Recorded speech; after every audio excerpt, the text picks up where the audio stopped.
आपसे नहीं मिलना है। इधर दिल्ली में रूस के राष्ट्रपति पुतिन और प्रधानमंत्री नरेंद्र मोदी की मुलाकात की तैयारियां चल रही हैं। उधर लोकसभा में नेता प्रतिपक्ष राहुल गांधी ने सरकार पर बड़ा आरोप लगा दिया है। राहुल ने सरकार पर नियमों की धज्जियां उड़ाने और विपक्ष की अनदेखी का गंभीर आरोप लगाया। जनरली इस सरकार की पॉलिसी है, नॉर्मली ट्रेडिशन होता है कि एलओपी के साथ जो भी बाहर से आते हैं उनकी मीटिंग होती है। ये वाजपेयी जी के टाइम होता था, मनमोहन सिंह जी के टाइम होता था, ये ट्रेडिशन रहा है। बट आजकल क्या होता है कि जो फॉरेन डिग्नेटरीज आते हैं या जब मैं कहीं बाहर जाता हूं तो सरकार उनको सजेस्ट करती है कि एलओपी से नहीं मिलना चाहिए। तो ये इनकी पॉलिसी है, ये हर बार करते हैं। जब मैं बाहर जाता हूं ये करते हैं, जब लोग यहाँ आते हैं मैं करता हूं।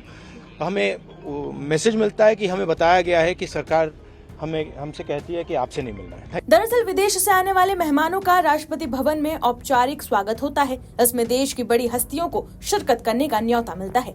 रूस के राष्ट्रपति पुतिन के स्वागत में राष्ट्रपति द्रौपदी मुर्मू ने 5 दिसंबर की रात को भोज का आयोजन किया है। सूत्रों के मुताबिक इस भोज में राहुल गांधी को न्योता नहीं मिला। एक बार फिर सुनिए कि राहुल गांधी ने इस पर क्या कहा। जनरली इस सरकार की पॉलिसी है, नॉर्मली ट्रेडिशन होता है कि एलओपी के साथ जो भी बाहर से आते हैं उनकी मीटिंग होती है।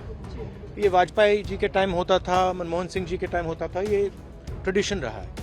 बट आजकल क्या होता है कि जो फॉरेन डिग्नेटरीज आते हैं या जब मैं कहीं बाहर जाता हूं तो सरकार उनको सजेस्ट करती है कि एलओपी से नहीं मिलना चाहिए। तो ये इनकी पॉलिसी है, ये हर बार करते हैं। जब मैं बाहर जाता हूं ये करते हैं, जब लोग यहाँ आते हैं मैं करता हूं। हमें मैसेज मिलता है कि हमें बताया गया है कि सरकार हमसे कहती है कि आपसे नहीं मिलना है। Thank you. बड़ा रिलेशन रहा है रशिया के साथ है।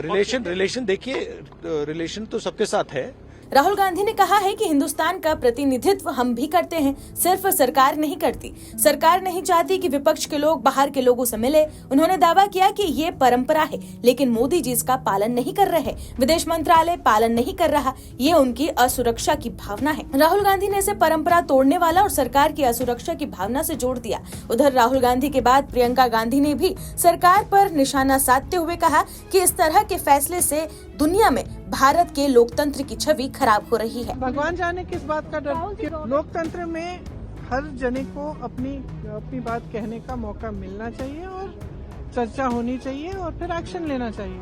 ऐसे में अब ये जानना जरूरी हो जाता है कि क्या ऐसा कोई नियम है जिसके अनुसार किसी अन्य देश के राष्ट्राध्यक्ष से विपक्ष के नेता के मिलने का प्रावधान है। तो आपको बता दें कि विदेशी राष्ट्राध्यक्षों से नेता विपक्ष के मिलने का कोई आधिकारिक कानूनी नियम नहीं है, बल्कि ये एक सामान्य प्रक्रिया होती है जिसको परंपरा और राजनीतिक शिष्टाचार के तौर पर निभाया जाता है। लेकिन इस बार ऐसा नहीं हुआ। राष्ट्रपति पुतिन की भारत में पूरे कार्यक्रम की बात करें तो पुतिन भारत में लैंड करते ही सीधे पीएम के आधिकारिक आवास लोक कल्याण मार्ग जाएंगे, जहां पीएम उनके सम्मान में निजी डिनर का आयोजन करेंगे।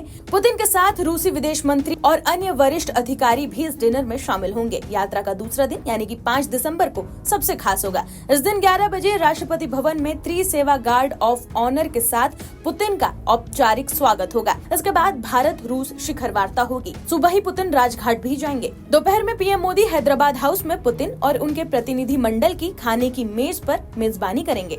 पुतिन इस दौरान रूस के सरकारी प्रसारक और भारत चैनल की शुरुआत भी करेंगे। इसके बाद राष्ट्रपति मुर्मू उनके सम्मान में राजकीय भोज की मेजबानी करेगी। लगभग 28 घंटे की पुतिन की भारत यात्रा शुक्रवार को रात करीब 9:30 बजे समाप्त हो जाएगी, जब वो यहाँ से क्रेमलिन रवाना हो जाएंगे।